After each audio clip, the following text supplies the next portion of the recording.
ꯀꯪꯂꯩꯄꯥꯛꯀꯤ ꯑꯍꯥꯟꯕ ꯅꯤꯡꯊꯧ ꯅꯣꯡꯗꯥ ꯂꯥꯏꯔꯦꯟ ꯄꯥꯈꯪꯕꯅ ꯈ꯭ꯔꯤꯁꯇ ꯀꯨꯝꯖꯥ contraꯒ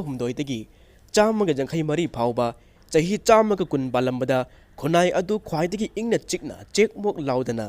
ꯃꯤꯆꯝ ꯃꯤꯌꯥꯝꯁꯤꯡ ꯑꯁꯤ ꯑꯗꯨꯛꯀꯤ ꯃꯇꯤꯛ ꯅꯨꯡꯉꯥꯏꯅ ꯄꯨꯟꯁꯤ ꯑꯗꯨ ꯍꯤꯡꯂꯝꯈꯤ꯫ ꯑꯅꯤꯁꯨꯕ ꯏꯅꯤꯡꯊꯧ ꯈꯨꯋꯩ ꯇꯣꯝꯄꯣꯛꯅ ꯈ꯭ꯔꯤꯁꯇ ꯀꯨꯝꯖꯥ ꯆꯥꯝꯃꯒ ꯌꯥꯡꯈꯩ ꯃꯔꯤꯗꯒꯤꯅ ꯆꯅꯤꯒ ꯍꯨꯝꯐꯨ ꯃꯔꯤ ꯐꯥꯎꯕ ꯆꯍꯤ ꯆꯥꯝꯃꯒ ꯇꯔꯥ ꯐꯥꯎꯕ ꯑꯁꯤ ꯅꯤꯡꯊꯧ ꯑꯣꯏꯔꯒ ꯄꯥꯟꯕꯤꯔꯝꯈꯤ꯫ ꯑꯁꯨꯝꯅ ꯏꯅꯤꯡꯊꯧꯁꯤꯡ ꯑꯁꯤꯅ ꯃꯊꯪ ꯀꯪꯂꯩꯄꯥꯛ ꯑꯁꯤꯗ ꯄꯥꯟꯈꯤꯕꯗ ꯏꯅꯤꯡꯊꯧ ꯈꯥꯒꯦꯝꯕꯅ 94 ꯁꯨꯕ ꯑꯣꯏꯔꯤ꯫ ꯈꯥꯒꯦꯝꯕ ꯏꯅꯤꯡꯊꯧꯅ ꯀꯨꯝꯖꯥ 1597ꯗꯒꯤꯅ 1652 ꯍꯥꯏꯕꯗꯤ ꯆꯍꯤ 65 ꯔꯣꯝ ꯑꯁꯤ ꯂꯩꯉꯥꯛ ꯉꯥꯛꯄꯤꯔꯝꯈꯤ꯫ ꯃꯁꯤꯒꯤ ꯃꯇꯨꯡꯗꯗꯤ ꯀꯪꯂꯩꯄꯥꯛ ꯑꯁꯤꯗ ꯄꯥꯟꯈꯤꯕ ꯑꯃꯁꯨꯡ ꯄꯥꯜꯂꯤꯕ ꯏꯅꯤꯡꯊꯧ ꯄꯨꯝꯅꯃꯛ ꯑꯁꯤꯒꯤ ꯃꯇꯝꯗꯗꯤ ꯂꯩꯕꯥꯛ ꯑꯁꯤ ꯀꯥꯡꯈꯣꯡ ꯆꯥꯏꯔꯒ ꯉꯁꯤ ꯐꯥꯎꯕ ꯄꯥꯜꯂꯤ꯫ ꯂꯩꯕꯥꯛ ꯃꯤꯌꯥꯝ ꯑꯃꯁꯨꯡ ꯐꯝꯅꯥꯏꯕꯁꯤꯡ ꯑꯁꯤꯁꯨ ꯋꯥꯈꯜ ꯌꯥꯝꯅ ꯈꯟꯊꯗꯅ ꯏꯊꯛ ꯏꯔꯥꯡꯒꯤ ꯉꯥꯏꯍꯥꯛꯀꯤ ꯄꯨꯟꯁꯤꯁꯤꯡ ꯂꯦꯟꯈꯤ ꯑꯃꯁꯨꯡ ꯂꯦꯜꯂꯤ꯫ ꯊꯥꯏꯅ ꯃꯃꯥꯡꯉꯩꯗꯒꯤ ꯍꯧꯅ ꯉꯁꯤ ꯐꯥꯎꯕꯗ ꯇꯨꯡꯒꯤ ꯃꯤꯔꯣꯟꯁꯤꯡꯒꯤꯗꯃꯛꯇ ꯌꯥꯏꯐꯅꯕ ꯑꯃꯁꯨꯡ ꯁꯣꯠꯊꯔꯕ ꯃꯤꯆꯝ ꯃꯤꯌꯥꯝꯒꯤꯗꯃꯛꯇ ꯈꯜꯂꯝꯕ ꯂꯨꯆꯤꯡꯕꯤꯁꯤꯡꯗꯤ ꯏꯔꯩ ꯂꯩꯔꯝꯗꯦ꯫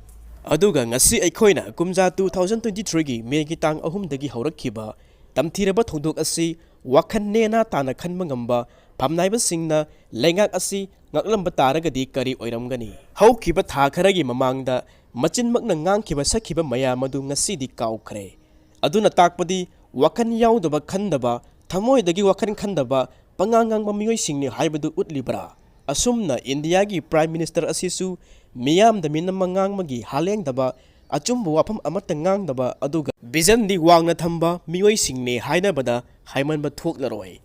ꯃꯍꯥꯛꯅ ꯃꯥꯂꯦꯝꯒꯤ ꯂꯩꯕꯥꯛꯁꯤꯡꯗ ꯆꯠꯇꯕ ꯂꯩꯕꯥꯛ ꯑꯃꯠꯇ ꯂꯩꯔꯛꯇ꯭ꯔꯦ꯫ ꯆꯠꯂꯨꯕꯒꯤ ꯃꯍꯩꯗꯤ ꯏꯟꯗꯤꯌꯥꯗ ꯀꯔꯤꯁꯨ ꯀꯥꯟꯅꯕ ꯉꯁꯤ ꯐꯥꯎꯕ ꯐꯪꯗ꯭ꯔꯤ꯫ ꯃꯍꯥꯛꯅ ꯃꯥꯂꯦꯝꯒꯤ ꯂꯩꯕꯥꯛꯁꯤꯡꯗ ꯆꯠꯂꯨꯕꯒꯤ ꯀꯣꯏꯔꯨꯕꯒꯤ ꯈꯔꯁꯥꯁꯤꯡ ꯑꯗꯨꯗꯤ ꯏꯟꯗꯤꯌꯥꯒꯤ ꯂꯥꯏꯔꯕ ꯂꯧꯃꯤꯁꯤꯡꯗꯒꯤ ꯂꯥꯛꯄ ꯄꯩꯁꯥꯅꯅꯤ꯫ ꯑꯔꯦꯝꯕꯗ ꯀꯥꯟꯅꯗꯕꯗ ꯀꯣꯏꯔꯨꯕꯒꯤ ꯆꯠꯂꯨꯕꯒꯤ ꯈꯔꯁꯥꯁꯤꯡ ꯑꯗꯨꯅ ꯂꯥꯏꯔꯕ ꯃꯤꯌꯥꯝꯗ ꯄꯤꯕꯤꯔꯝꯕ ꯇꯥꯔꯒꯗꯤ ꯃꯗꯨꯅ ꯍꯦꯟꯅ ꯀꯥꯟꯅꯕ ꯐꯪꯂꯝꯂꯣꯏꯗ꯭ꯔꯥ? ꯃꯍꯥꯛꯀꯤ ꯐꯣꯇꯣꯁꯤꯡ ꯏꯟꯗꯤꯌꯥꯒꯤ ꯃꯐꯝꯁꯤꯡꯗ ꯑꯦꯗꯚꯔꯇꯥꯏꯖ ꯇꯧꯕꯒꯤ ꯑꯄꯨꯟꯕ ꯁꯦꯟꯐꯝ ꯑꯁꯤ ꯂꯨꯄꯥ ꯀꯔꯣꯔ 4,000ꯒꯤ ꯃꯊꯛꯇ ꯑꯣꯏ ꯍꯥꯏꯅꯁꯨ ꯄꯥꯅꯩ꯫ ꯃꯍꯥꯛꯅ ꯇꯥꯏꯕꯪꯄꯥꯜ ꯑꯁꯤ ꯊꯥꯗꯣꯛꯈꯤꯕꯗ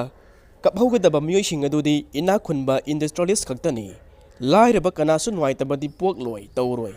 ꯑꯩꯈꯣꯏꯒꯤ ꯄ꯭ꯔꯥꯏꯝ ꯃꯤꯅꯤꯁꯇꯔ ꯃꯣꯗꯤ ꯑꯁꯤꯅ ꯊꯃꯣꯏ ꯆꯥꯎꯕꯒꯤ ꯆꯥꯡ ꯑꯁꯤꯗꯤ ꯏꯔꯝꯗꯝ ꯑꯁꯤꯗ ꯏꯔꯩꯆꯥ ꯑꯊꯧꯕ 118ꯅ ꯊꯋꯥꯏ ꯑꯁꯤ ꯊꯥꯈ꯭ꯔꯕꯗ ꯊꯧꯗꯣꯛ ꯑꯁꯤ ꯊꯥ 10 ꯍꯦꯜꯂꯕ ꯐꯥꯎꯕꯗ ꯃꯍꯥꯛꯀꯤ ꯃꯆꯤꯟꯗꯒꯤ ꯋꯥꯍꯩ ꯑꯃꯠꯇ ꯍꯧꯖꯤꯛ ꯐꯥꯎꯕ ꯍꯥꯏꯗ꯭ꯔꯤꯕ ꯑꯁꯤꯕꯨ ꯑꯁꯤꯒꯨꯝꯕ ꯃꯤꯁꯛ ꯑꯁꯤꯕꯨ ꯑꯐꯕ ꯃꯤꯑꯣꯏꯅꯤ ꯍꯥꯏꯒꯗꯧꯔꯤꯕ꯭ꯔꯥ? ꯄ꯭ꯔꯥꯏꯝ ꯃꯤꯅꯤꯁꯇꯔ ꯃꯣꯗꯤꯅ ꯃꯅꯤꯄꯨꯔ ꯑꯁꯤ ꯇꯁꯦꯡꯅ ꯅꯨꯡꯁꯤꯕꯤꯕ ꯑꯃꯗꯤ ꯃꯅꯤꯄꯨꯔ ꯃꯤꯌꯥꯝꯒꯤꯗꯃꯛꯇ ꯈꯜꯂꯝꯕ ꯈꯨꯗꯝ ꯑꯣꯏꯅ ꯈꯔ ꯄꯟꯕ ꯇꯥꯔꯒꯗꯤ ꯃꯅꯤꯄꯨꯔ ꯃꯤꯌꯥꯝꯗ ꯖꯤꯔꯣ ꯕꯦꯂꯦꯟꯁꯇ ꯕꯦꯡꯛ ꯑꯦꯀꯥꯎꯟꯠ ꯍꯥꯡꯍꯟꯈꯤꯕꯒꯤ ꯀꯔꯤ ꯐꯣꯜ ꯂꯥꯛꯈꯤ? ꯂꯥꯏꯔꯕ ꯃꯤꯌꯥꯝꯒꯤ ꯑꯦꯀꯥꯎꯟꯠꯗ ꯂꯨꯄꯥ ꯂꯥꯈ ꯑꯃꯃꯝ ꯍꯥꯞꯀꯅꯤ ꯍꯥꯏꯔꯝꯈꯤ꯫ LPGꯒꯤ ꯐ꯭ꯔꯤ ꯀꯅꯦꯛꯁꯟ ꯄꯤꯒꯅꯤ ꯍꯥꯏꯔꯝꯈꯤ꯫ ꯍꯧꯈꯤꯕ ꯆꯍꯤꯗ ꯀꯣꯡꯒ꯭ꯔꯦꯁ ꯂꯩꯉꯥꯛꯅ ꯆꯍꯤ 15 ꯄꯥꯟꯈꯤꯕꯗꯨ BJPꯒꯤ ꯂꯩꯉꯥꯛꯅ ꯊꯥ 15ꯗ ꯑꯑꯣꯟꯕ ꯄꯨꯔꯛꯀꯅꯤ ꯍꯥꯏꯅ ꯍꯥꯏꯔꯝꯈꯤ꯫ ꯏꯝꯐꯥꯜ ꯖꯤꯔꯤꯒꯤ ꯅꯦꯁꯅꯦꯜ ꯍꯥꯏꯋꯦꯗ ꯑꯦꯔꯣꯄ꯭ꯂꯦꯟ ꯇꯥꯕ ꯌꯥꯅꯕꯒꯤ ꯐꯤꯚꯝꯁꯤꯡ ꯁꯦꯝꯒꯅꯤ ꯍꯥꯏꯅ ꯂꯥꯎꯈꯤ꯫ ꯃꯤꯑꯣꯏꯕꯒꯤ ꯄꯨꯟꯁꯤꯗ ꯃꯇꯝ ꯄꯨꯝꯅꯃꯛꯇ ꯃꯐꯝ ꯈꯨꯗꯤꯡꯃꯛꯇ ꯃꯤꯅꯝꯕ ꯋꯥ ꯉꯥꯡꯕ ꯑꯁꯤ ꯌꯥꯗꯕꯅꯤ ꯍꯥꯏꯕꯁꯤ ꯃꯁꯥꯅ ꯀꯥꯎꯖꯔꯤ꯫ ꯃꯥꯂꯦꯝꯒꯤ ꯍꯤꯁꯇ꯭ꯔꯤꯗ ꯑꯃꯦꯔꯤꯀꯥꯒꯤ ꯖꯦꯅꯔꯦꯜ ꯖꯣꯔꯖ ꯋꯥꯁꯤꯡꯇꯟ, ꯁꯥꯎꯠ ꯑꯐ꯭ꯔꯤꯀꯥꯒꯤ ꯅꯦꯜꯁꯟ ꯃꯟꯗꯦꯂꯥ, ꯁꯤꯡꯒꯥꯄꯨꯔꯒꯤ ꯂꯤ ꯀ꯭ꯌꯣꯟ ꯌꯤꯎ, ꯏꯟꯗꯤꯌꯥꯒꯤ ꯂꯥꯜ ꯕꯍꯥꯗꯨꯔ ꯁꯥꯁꯇ꯭ꯔꯤ, ꯃꯅꯤꯄꯨꯔꯒꯤꯅ ꯍꯤꯖꯝ ꯏꯔꯥꯕꯣꯠꯀꯨꯝꯕ ꯂꯨꯆꯤꯡꯕꯗꯤ ꯏꯌꯥꯎ ꯌꯥꯎꯗ꯭ꯔꯤ꯫ ꯂꯧ ꯎꯖꯔꯒ ꯍꯤꯡꯖꯔꯤꯕ ꯂꯥꯏꯔꯕ ꯂꯧꯃꯤꯁꯤꯡꯒꯤꯗꯃꯛꯇꯗꯤ ꯂꯣꯟ ꯑꯣꯏꯅ ꯂꯨꯄꯥ ꯂꯥꯈ 1-2ꯒꯤꯗꯤ ꯀꯣꯛꯄꯤꯕ ꯉꯝꯗꯕ ꯑꯗꯨꯒ ꯁꯦꯟꯖꯥꯎ ꯄꯥꯏꯕ ꯏꯟꯗꯁꯇ꯭ꯔꯤꯌꯦꯂꯤꯁꯁꯤꯡꯒꯤꯗꯤ ꯂꯨꯄꯥ ꯀꯔꯣꯔ ꯂꯤꯁꯤꯡ ꯀꯣꯛꯊꯣꯛꯄ ꯉꯝꯕ ꯄ꯭ꯔꯥꯏꯝ ꯃꯤꯅꯤꯁꯇꯔ ꯑꯁꯤ ꯀꯅꯥꯕꯨꯅꯣ? ꯑꯗꯨꯒ ꯃꯩꯇꯩ ꯑꯩꯈꯣꯏꯁꯤ ꯑꯃꯨꯛꯇꯪ ꯄꯨꯂꯞ ꯄꯨꯟꯁꯤꯜꯂꯒ ꯃꯩꯇꯩ ꯐꯨꯔꯨꯞ ꯑꯁꯤ ꯀꯟꯅꯕ ꯇꯧꯁꯤ꯫ ꯍꯟꯗꯛꯀꯤ ꯃꯇꯥꯡ ꯑꯁꯤꯗ ꯃꯅꯨꯡꯒꯤ ꯑꯃꯁꯨꯡ ꯃꯄꯥꯟꯒꯤ ꯃꯤꯑꯣꯏ ꯈꯨꯗꯤꯡꯃꯛ ꯑꯁꯤ ꯄꯨꯜꯍꯧꯗꯕ ꯌꯥꯗꯕꯒꯤ ꯇꯥꯟꯖꯥ ꯑꯃꯁꯨ ꯂꯥꯛꯂꯦ꯫ ꯂꯨꯆꯤꯡꯕ ꯑꯣꯏꯅꯤꯡꯕꯒꯤ ꯋꯥꯈꯜꯁꯤꯡ ꯊꯥꯗꯣꯛꯁꯤ꯫ ꯇꯁꯦꯡꯅ ꯏꯟꯗꯤꯌꯟꯁꯤꯡꯗꯤ ꯇꯥꯠ ꯄꯥꯠꯀꯤ ꯄꯣꯂꯤꯇꯤꯁꯤꯌꯟꯁꯤꯡꯅ ꯑꯩꯈꯣꯏꯕꯨ ꯂꯥꯏꯐꯗꯕꯤꯗꯧꯅ ꯁꯥꯟꯅꯕꯤꯕ ꯉꯥꯛꯇꯅꯤ꯫ ꯑꯃꯨꯛꯇꯪ ꯃꯨꯟꯅ ꯈꯟꯊꯕꯤꯌꯨ꯫ ꯏꯟꯗꯤꯌꯥꯒꯤ ꯂꯩꯉꯥꯛꯅ ꯏꯔꯝꯗꯝ ꯑꯁꯤꯒꯤ ꯏꯔꯩꯆꯥ ꯑꯊꯧꯕ 118ꯅ ꯁꯤꯔꯕ ꯐꯥꯎꯕꯗ ꯋꯥꯍꯩ ꯑꯃꯠꯇ ꯍꯥꯏꯗ꯭ꯔꯒꯅ ꯃꯈꯣꯏꯅ ꯑꯩꯈꯣꯏꯕꯨ ꯀꯜꯂꯤꯕꯅꯤ ꯍꯥꯏꯕꯁꯤ ꯌꯥꯒꯗꯧꯕ ꯋꯥꯐꯝ ꯅꯠꯇꯦ꯫ ꯏꯟꯗꯤꯌꯟꯁꯤꯡꯅ ꯄꯥꯝꯂꯤꯕꯁꯤ ꯑꯩꯈꯣꯏꯒꯤ ꯂꯝ ꯑꯁꯤꯇꯅꯤ, ꯑꯩꯈꯣꯏꯗꯤ ꯅꯠꯇꯦ ꯍꯥꯏꯕꯁꯤ ꯈꯨꯗꯝ ꯆꯥꯡꯗꯝꯒ ꯂꯣꯏꯅꯅ ꯎꯠꯈ꯭ꯔꯕꯅꯤ꯫ ꯑꯩꯈꯣꯏꯒꯤ ꯏꯄꯥ ꯏꯄꯨꯁꯤꯡ ꯑꯁꯤꯗꯤ ꯃꯣꯡꯒꯣꯂꯠꯀꯤ ꯏꯅꯤ, ꯆꯥꯏꯅꯤꯁꯀꯤ ꯗꯤꯁꯦꯟꯗꯦꯟꯠꯁꯤꯡꯅꯤ, ꯆꯥꯏꯅꯤꯁꯀꯤ ꯏꯅꯤ, ꯑꯩꯈꯣꯏ ꯑꯥꯔꯌꯥꯟꯒꯤ ꯏ ꯅꯠꯇꯦ꯫ ꯍꯧꯖꯤꯛ ꯃꯥꯂꯦꯝꯒꯤ ꯁꯨꯄꯔ ꯄꯋꯥꯔ ꯑꯁꯤ ꯆꯥꯏꯅꯤꯁꯁꯤꯡꯅ ꯑꯣꯏꯔꯕꯅꯤ꯫ ꯆꯩꯅꯥꯒ ꯏꯟꯗꯤꯌꯥꯒ ꯂꯝꯕꯥ ꯄꯥꯅꯕ ꯌꯥꯕ ꯅꯠꯇꯦ꯫ ꯆꯍꯤ 100 ꯍꯦꯟꯅ ꯆꯥꯏꯅꯤꯁꯅ ꯆꯥꯎꯈꯠꯄꯒꯤ ꯂꯝꯖꯦꯟꯗ ꯃꯥꯡ ꯊꯥꯈ꯭ꯔꯕꯅꯤ꯫ आर्मी की ट्रेनिंग दसु चाइनीज सिंगदी लाइव बुलेट फायर तौरगा ट्रेनिंग पांगथुकली अदुगा इंडियन सिंगदी बोम्बुला थारगा ट्रेनिंग पांगथुकी हाइबसी अदुगी मति खेनना उतले इरैबाकी दमकता थवाई कटखरबा सिंगी मरकता लेंगा की फमनाइबा सिंगी मचा मसु अमत्ता यौरमदे इमा लेबाक पुनुशिबा असि लाइरबा मचा सिंगाक्ता ओइरमले हाइबसी उतखरे अखोइना हौजिक इकाय खुमनगदौरिबा असि मनिंग थुंखिद्रबा अखोइगी इरैचा सिंग अथौबा सिंगी दमकतानी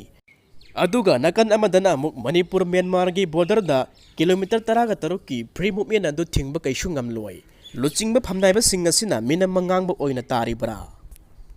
अदुगा बॉर्डर फेंसिंग सु कैसु खारोय बर्मिस लेंगाकना सुजारक लोय मयांग मचा सिंग असिना पंहाइदा हाइबदु थाजानिंगाय लेते सु एग्रीमेंट असिसु मखा ताना चथखरे स्टेट की लेंगा की कैबिनेट की वारेप सिंग अमसुंग असेंबली सेशन दा लौखिबा वारेप फाउबा ताबा ngamdriba sigi maram aikoina thamoi sengna khantafam thoktabra asumna indigenous person ki matang da phongkiba gadget ki matang da su adu mangai hiram ayamada soidaba yaudaba thabak thoram sing amatta leitre kayamuk yamna soiribage haibasi political party singi lamai da amuktang haikattuna yengsi ingkumja 1963 gi july ki tang amada ihan hanba chief minister adu thamkhre haina lairik sing da iba thengnari ngasi phawbada oikhiba amasung oiriba Chief Minister की मसिंग असी मिगोई 10 सूरे इरमदम मसिदा PR असी 10 रक थमखरे अदुकी मतिक मथुंग चादब लमदम अमा ओइखि नुमित 10 गनि थुनि खक्की हाइबदि कुमजा 1967 की October की तांग 10 ग हुमदोइदगी October की तांग 23 फावबा Chief Minister अमसु लैरमखि था अहुम मुक्की हाइबदि कुमजा